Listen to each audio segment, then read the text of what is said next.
10 mars 1899. Le Seigneur fait voir à Louisa de nombreux châtiments. J'étais dans mon état habituel quand mon aimable Jésus s'est montré aigri et affligé et il m'a dit : « Ma fille, ma justice est devenue trop lourde et les offenses que je reçois de la part des hommes sont si nombreuses que je ne peux plus les supporter. Ainsi, la faux de la mort aura bientôt beaucoup à moissonner, d'une manière subite ou par des maladies. Les châtiments que j'enverrai seront si nombreux qu'ils constitueront comme une sorte de jugement. Je ne peux dire le nombre de châtiments qu'il m'a montrés et à quel point j'en fus terrifiée. La douleur que j'en éprouve est si grande que je trouve qu'il serait préférable de me taire. Mais puisque l'obéissance l'exige, je continue. J'ai cru voir des rues jonchées de chair humaine, le sol inondé de sang, et plusieurs villes assiégées par des ennemis qui n'épargnaient même pas les enfants. On aurait dit des furies sorties de l'enfer, n'ayant de respect ni pour les prêtres, ni pour les églises. Le Seigneur semblait envoyer un châtiment du ciel. Je ne sais ce que c'était. Il m'a semblé que tous, nous allions recevoir un coup mortel, et que certains en mourraient, alors que d'autres s'en remettraient. J'ai aussi vu des plantes mourir, et bien d'autres malheurs affecter les moissons. Oh mon Dieu, quelle douleur de voir ces choses, et d'être obligé d'en parler. Ah Seigneur, apaise-toi. J'espère que ton sang et tes plaies pourront nous guérir. Plutôt, déverse tes châtiments sur la pécheresse que je suis, car je les mérite. Ou encore, prends-moi et fais de moi ce que tu veux. Mais tant que je vivrai, je ferai tout pour m'opposer à ces châtiments. « 10 mars 1900. Ce matin, après que je reçus la Sainte Communion, j'ai vu mon cher Jésus sous la forme d'un enfant, avec une lance à la main, désirant transpercer mon cœur. Comme j'avais dit une certaine chose à mon confesseur, Jésus, voulant me réprimander, me dit : « Tu veux éviter de souffrir, mais je veux que tu commences une nouvelle vie de souffrance et d'obéissance. » Comme il disait cela, il transperça mon cœur avec la lance. Puis il ajouta : « L'intensité du feu correspond à la quantité de bois qu'on y met. Plus le feu est grand, plus grande est sa capacité de brûler et de consumer les objets qu'on y dépose, et plus grandes sont la chaleur et la lumière qu'il développe. Telle est l'obéissance.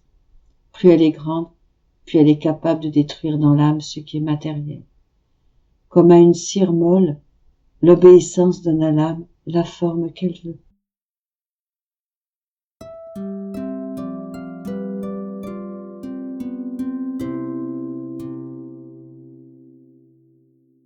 « 10 mars 1902. La souffrance de l'amour est plus terrible que la souffrance de l'enfer. Me trouvant dans mon état habituel, je me sentis hors de mon corps. Je me suis mise à la recherche de mon adorable Jésus et je ne le trouvais pas. Je recommençai mes recherches en pleurant, mais en vain. Je ne savais plus quoi faire. Mon pauvre cœur vivait l'agonie. Il souffrait une douleur si aiguë que je ne peux pas la décrire. Je peux seulement dire que je ne sais pas comment je suis restée vivante. Pendant que je me trouvais dans cette situation douloureuse, j'étais toujours à la recherche de Jésus, car j'étais incapable de m'arrêter un instant, de le chercher. Finalement, je l'ai trouvé et lui ai dit : « Seigneur, comment peux-tu être si cruel avec moi ? Vois si ce sont des souffrances que je peux tolérer. » Puis totalement épuisée, je me suis abandonnée dans ses bras. Plein de compassion, Jésus me regarda et me dit : « Ma fille bien-aimée, tu as raison. Calme-toi, car je suis avec toi, et je ne te laisserai pas. Pauvre fille, comme tu souffres. La souffrance de l'amour est plus terrible que la souffrance de l'enfer. Qu'est-ce qui tyrannise le plus quelqu'un, l'enfer ou un amour combattu ? Si tu savais combien je souffre de te voir, à cause de moi, tyrannisée par cet amour, pour ne pas me faire autant souffrir, tu devrais demeurer plus calme lorsque je te prive de ma présence. Imagine-toi ceci. Si je souffre beaucoup de voir souffrir celui qui ne m'aime pas et qui m'offense, combien plus je souffre de voir souffrir celui qui m'aime. Tout ému d'entendre cela, je dis, Seigneur, lorsque tu ne viens pas, dis-moi au moins si tu veux que je m'efforce de sortir de cet état sans attendre que mon confesseur vienne. Jésus répondit non, je ne veux pas que tu sortes de cet état avant que ton confesseur vienne. Abandonne toute crainte. Je me placerai dans ton intérieur, en tenant tes deux mains dans les miennes, et au contact de mes mains, tu reconnaîtras que je suis avec toi. Ainsi, lorsque me vient l'envie de sa présence, je sens que mes mains sont serrées dans celles de Jésus. En éprouvant le contact divin, je me calme et me dis, c'est vrai, il est avec moi. D'autres fois, lorsque mon désir de le voir devient plus fort, je sens qu'il serre plus fortement mes mains dans les siennes et qu'il me dit, Louisa, ma fille, je suis ici. Ici je suis. Ne me cherche pas ailleurs. Il semble que je suis plus calme ainsi.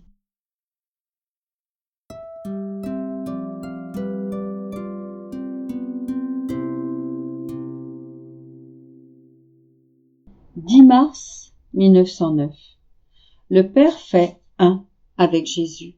Jésus se donne continuellement aux âmes. Étant dans mon état habituel, je me suis trouvé hors de mon corps, avec bébé Jésus dans les bras. Je lui ai dit, « Dis-moi, mon cher petit, que fait le Père ?» Il me répondit, « Le Père fait un avec moi. Tout ce que fait le Père, je le fais. » Je repris, « Et pour les saints, que fais-tu » Il me répondit, « Je me donne sans cesse à eux. Ainsi, je suis leur vie, leur joie, leur félicité, leur bien immense, sans fin et sans limite. Ils sont remplis de moi, et c'est en moi qu'ils trouvent tout. Je suis tout pour eux, et ils sont tout pour moi. » En entendant cela, je fis la capricieuse en lui disant, « Aux saints tu te donnes sans cesse, mais avec moi tu te donnes si maigrement, et par intervalles. Tu vas jusqu'à me faire passer une partie de la journée sans venir. Parfois, tu tardes tellement qu'il me vient la peur que tu ne viennes pas avant la soirée. Et alors j'ai vu une mort des plus cruelles. Pourtant tu m'as dit que tu m'aimais beaucoup. » Il me répondit, « Ma fille, à toi aussi je me donne sans cesse, tantôt personnellement, tantôt par la grâce, tantôt à travers la lumière, et de beaucoup d'autres manières. Alors comment peux-tu dire que je ne t'aime pas beaucoup ?» À ce moment, la pensée me vint de lui demander si mon état était conforme à sa volonté, cela me paraissant plus important que ce dont nous étions en train de parler. Je lui posai donc la question. Mais lui, au lieu de me répondre, s'approcha et mit sa langue dans ma bouche, de sorte que je ne pouvais plus parler. Je ne pus que sucer quelque chose, sans savoir ce que c'était. Quand il retira sa langue, j'ai eu à peine le temps de lui dire « Seigneur, reviens tout de suite, qui sait quand tu reviendras ?» Il me répondit « Je reviendrai ce soir. » Ensuite, il disparut. «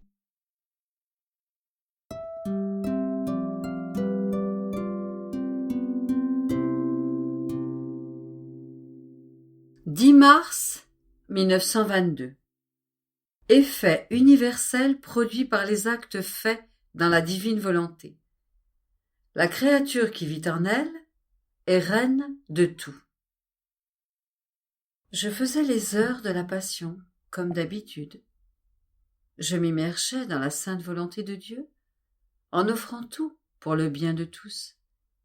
Mais ma volonté, désirant s'approprier les souffrances de Jésus, s'arrêtait souvent pour lui demander « Mon Jésus, aide spécialement cette âme à se libérer de... » Mon doux Jésus me corrigea en me disant « Ma fille, ce que la créature fait dans ma volonté est comparable à l'action du soleil qui luit pour tout le monde.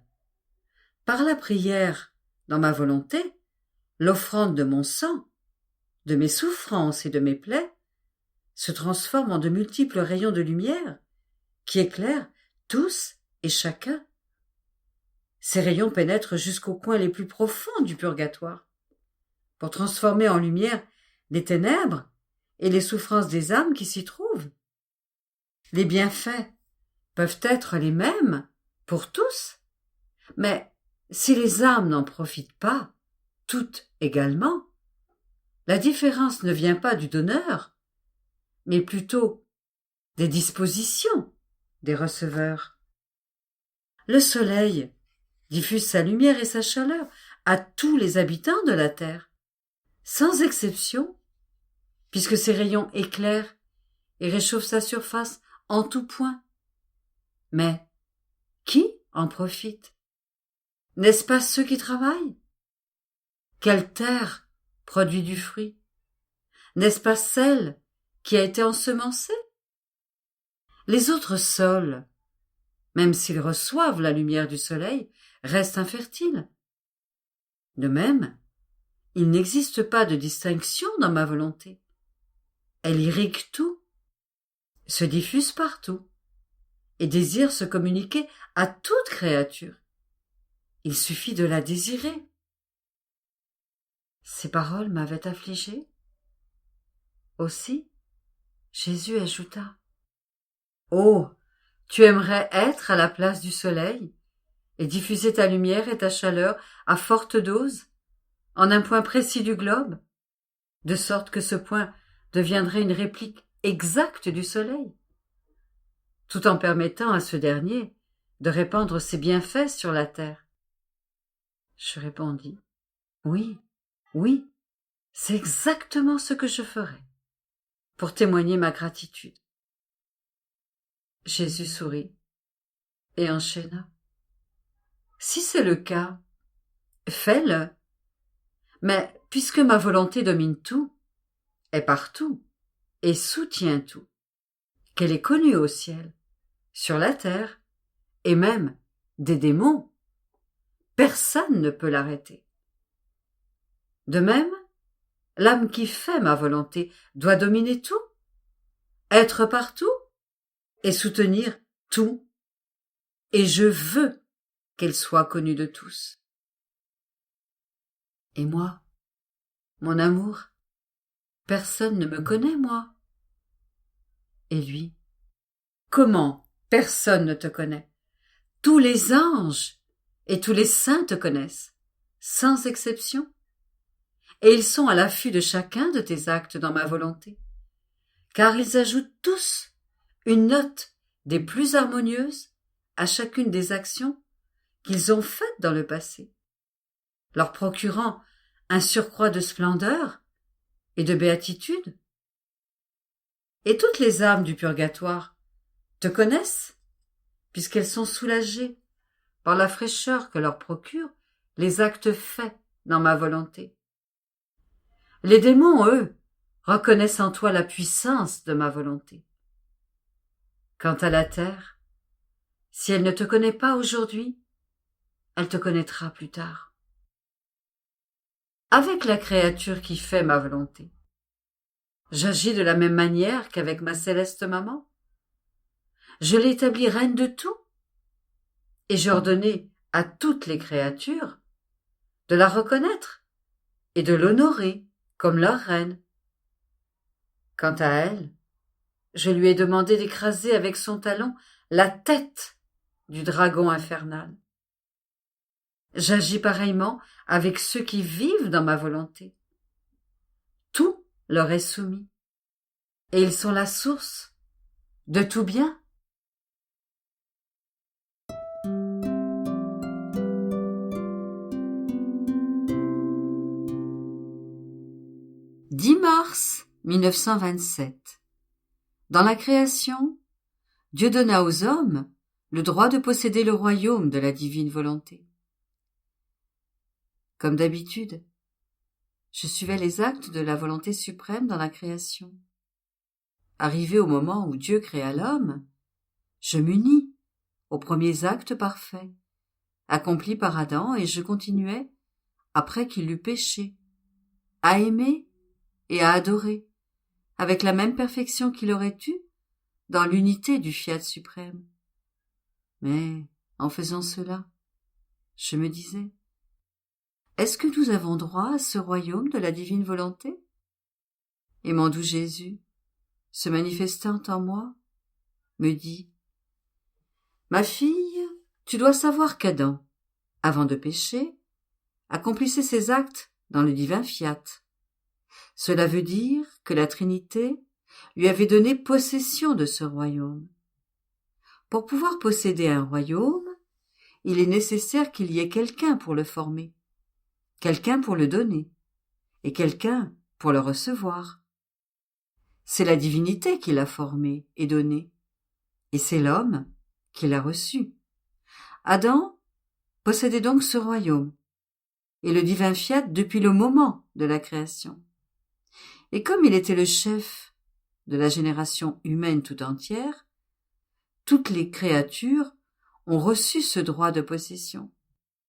Même si Adam, en se retirant de notre volonté, a perdu la possession de ce royaume, car, en faisant sa propre volonté, il se mettait en guerre avec le fiat éternel.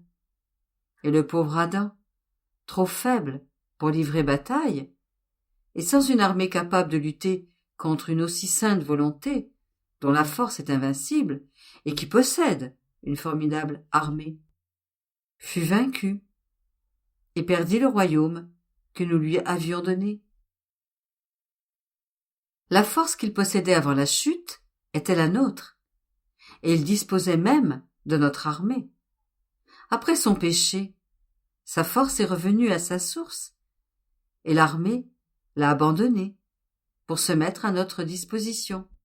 Mais cela n'a pas enlevé à ses descendants le droit de reconquérir le royaume de ma volonté.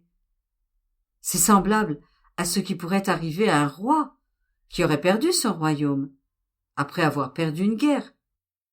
N'est-il pas possible qu'un de ses fils, par une autre guerre, puisse reconquérir le royaume de son père, qu'il a déjà possédé?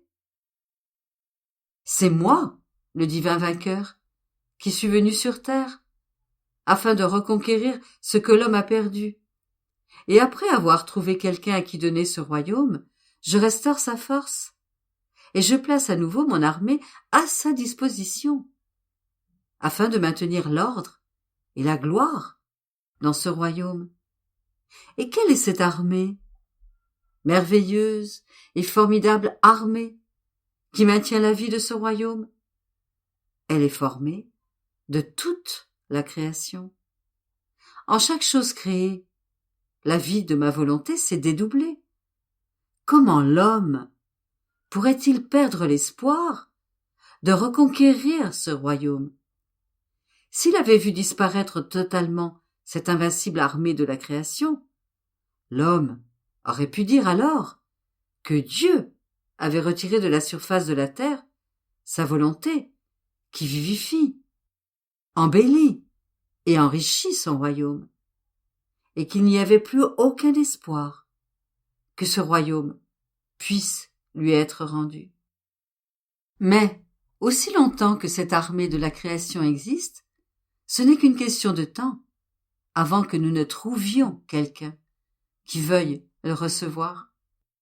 Car, s'il n'y avait plus d'espoir de posséder ce royaume du divin fiat, il n'aurait pas été nécessaire que Dieu te manifeste tant de connaissances à son sujet, ni son désir de le voir régner, ni l'étendue de sa souffrance, parce qu'il ne règne pas encore.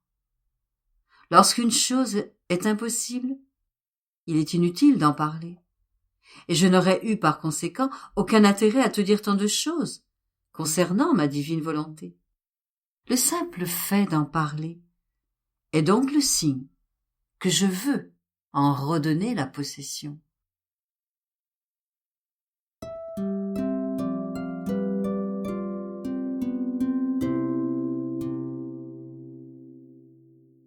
10 mars 1935. Ce que l'on fait dans la divine volonté ne reste pas dans les profondeurs de la terre, mais part pour le ciel, afin d'y occuper un poste royal dans la céleste patrie.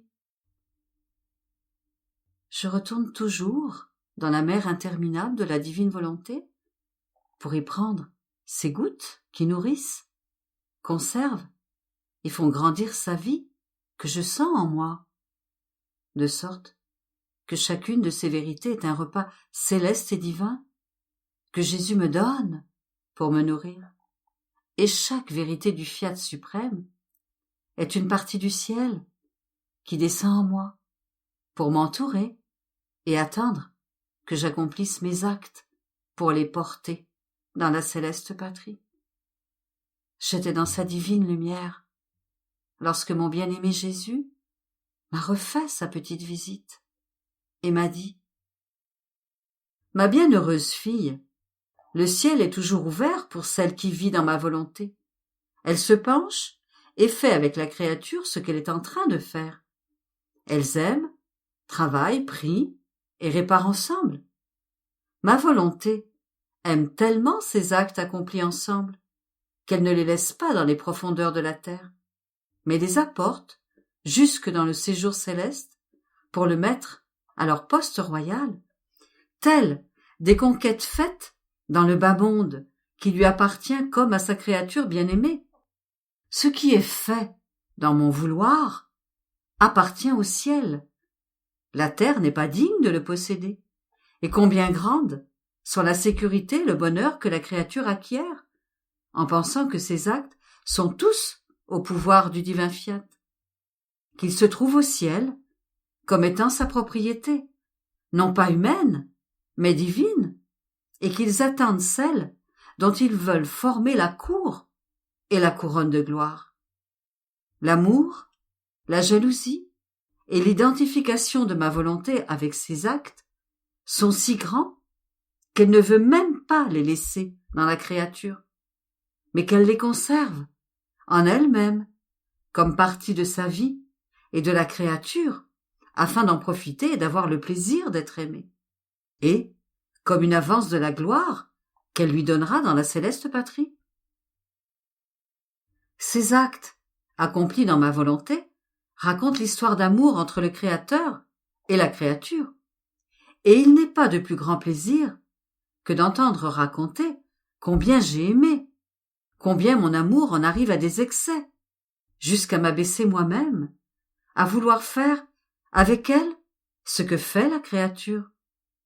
De plus, la créature me dit son amour, qu'elle a reçu mon acte en elle-même, et qu'un amour réciproque se forme entre les deux et les rend heureux. Oh, comme il est beau de voir qu'alors que la créature est toujours en exil, ses actes sont au ciel, comme mes conquêtes que j'ai faites dans la volonté humaine, et qu'ils prennent chacun leur office, certains pour m'aimer, comme je sais aimer, d'autres pour m'adorer, d'une adoration divine, et d'autres encore forment pour moi une musique céleste pour m'exalter, me louer et me remercier du grand prodige de l'œuvre de ma volonté. Par conséquent, sois attentive et qu'il n'y ait rien où tu ne m'appelles, afin que ce que tu fais soit toujours animé par ma divine volonté. Je continuais à penser au fiat suprême, et des milliers de pensées envahissaient mon esprit, lorsque mon aimable Jésus ajouta « Ma fille, la créature a été créée par nous, et rien que par nous. C'est par conséquent son devoir sacro-saint qu'en chacun de ses actes, elle appelle celui qui l'a créé, pour lui donner dans cet acte l'empire et le poste royal qui lui sont dus. L'acte de la créature reçoit ainsi l'honneur de posséder la force et la lumière d'un acte divin. C'est notre volonté que cet acte de la créature devrait être rempli de notre être divin. Et si elle ne le fait pas, c'est un droit que la créature nous refuse. Elle nous place alors en dehors de ces actes, qui restent des actes humains, sans force et sans lumière divine, dans une obscurité si dense que son intelligence ne voit que des ombres noires, qu'elle avance péniblement et à tâtons, en attendant qu'on allume la lumière. Mais personne ne le fait. Que quelqu'un appelle la force, mais personne ne l'appelle. Et bien que cet acte soit de Dieu, elle le place en dehors d'elle-même. Or, notre décret est que personne n'entre au ciel si son âme n'est pas remplie à ras-bord de notre volonté et de notre amour. Le moindre petit espace vide lui ferme le ciel. D'où la nécessité du purgatoire, pour vider l'âme, par les souffrances et par le feu de tout ce qui est humain, et de la remplir par les angoisses, les désirs et les martyrs d'un pur amour et d'une divine volonté pour la rendre capable d'entrer dans la céleste patrie. Et sans acquérir cependant, avec tant de souffrance, ni mérite, ni grande gloire, mais seulement parce qu'elle veut être admise au céleste séjour. Si ces âmes avaient pu, lorsqu'elles étaient sur terre, appeler notre vie dans leurs actes, chacun serait pour elles une grande gloire et une beauté de plus, portant le sceau des œuvres de leur Créateur. Oh, avec quel amour nous les accueillons, nous nous reconnaissons en elles, et elles se reconnaissent en nous. Et dans cette reconnaissance mutuelle, le bonheur est si grand que le ciel en demeure surpris, en voyant les joies, la gloire, les béatitudes que l'être suprême déverse sur ces heureuses créatures. C'est pourquoi je te veux toujours dans ma volonté et dans mon amour, pour que l'amour brûle tout ce qui ne m'appartient pas, et que ma volonté, avec son pinceau de lumière, forme notre acte dans ton acte